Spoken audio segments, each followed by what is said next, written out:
Welcome, one and all, to another episode of Fearless Grammar, fixing comma splices with a semicolon.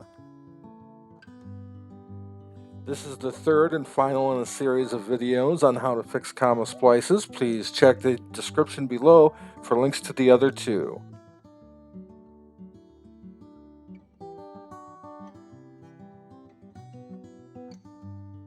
Fixing a comma splice with a semicolon is self-explanatory, so for the most part I just need to give a few examples.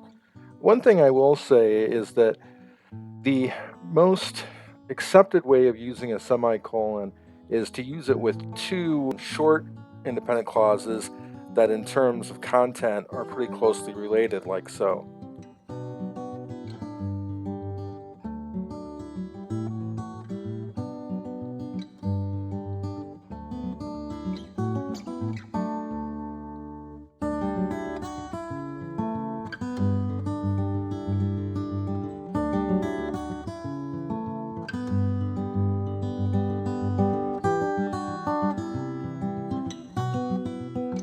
One quick note, it is incorrect to use one of the standard conjunctions with a semicolon.